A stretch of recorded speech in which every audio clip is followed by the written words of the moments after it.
Je suis vraiment reconnaissant d'être avec vous. Quand je pense à Pâques, je pense aux paroles qui ont été prononcées au sépulcre. Pourquoi cherchez-vous parmi les morts celui qui est vivant? Il n'est point ici, mais il est ressuscité.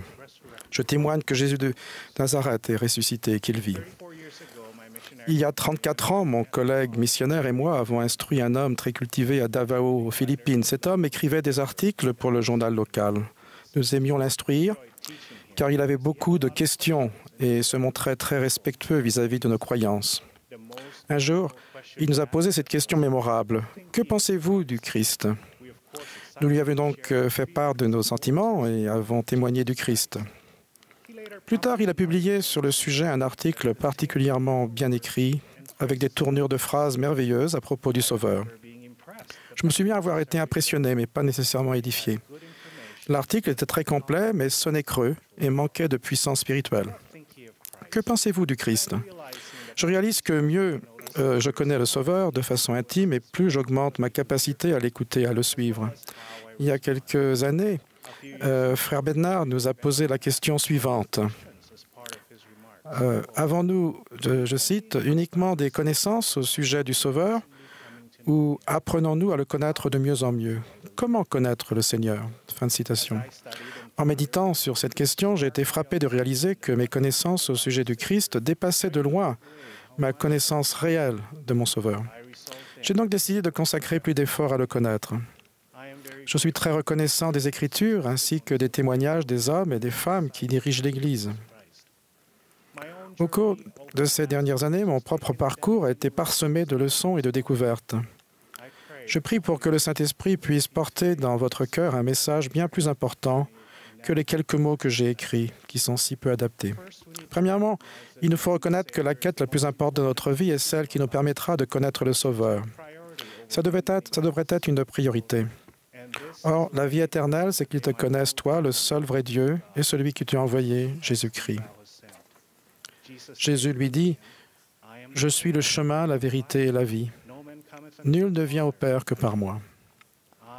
Je suis la lumière du monde. Celui qui me suit ne marchera pas dans les ténèbres, mais il aura la lumière de la vie. » Fin de citation. Deuxièmement, notre connaissance accrue du Sauveur doit nous permettre d'adopter les Écritures et les paroles des prophètes au point qu'elles fassent partie intégrante de notre vie. Il ne s'agit pas de simplement recopier les paroles, les sentiments ou les expériences d'autres personnes, mais plutôt de savoir par nous-mêmes, de façon personnelle, en faisant l'expérience de ces paroles et en recevant un témoignage du Saint-Esprit.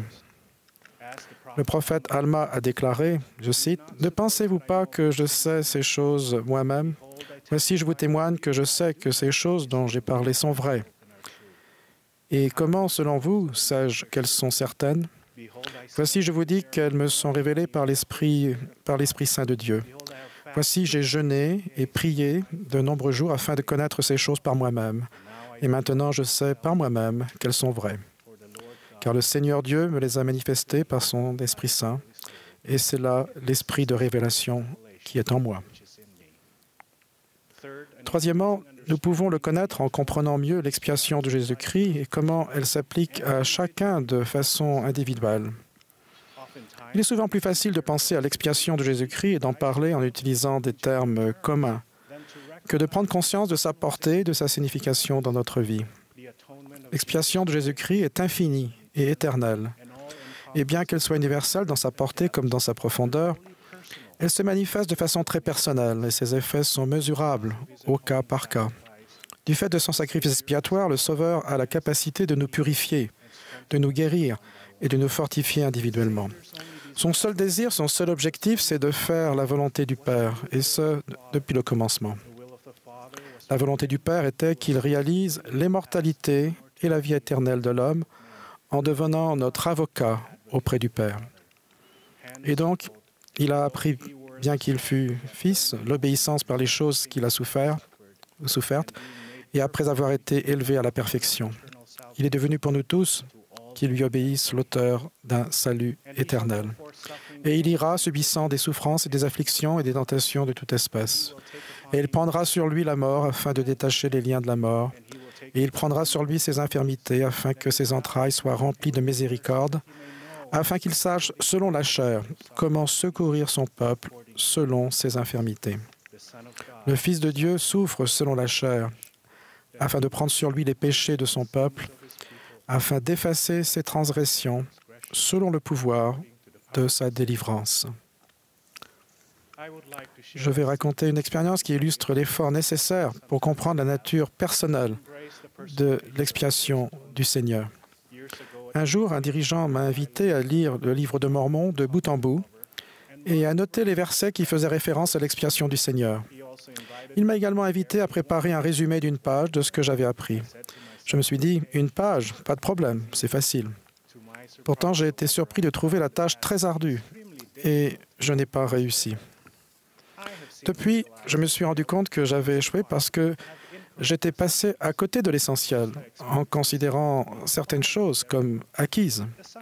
Premièrement, je pensais que mon résumé allait être inspirant pour tout le monde, alors qu'il devait avant tout être destiné à moi. Ce résumé devait refléter mes sentiments et émotions concernant le Sauveur et ce qu'il avait fait pour moi. De cette façon, à chaque fois que je le lirais, cela me rappellerait de l'expérience spirituelle merveilleuse et poignante.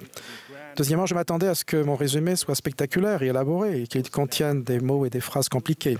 L'objectif n'a jamais été d'utiliser des mots compliqués, mais plutôt de déclarer ses convictions de façon simple et claire. Car mon âme fait ses délices de la clarté, car c'est de cette manière que le Seigneur Dieu agit parmi les hommes, parmi les enfants des hommes, car le Seigneur Dieu donne la lumière à l'intelligence.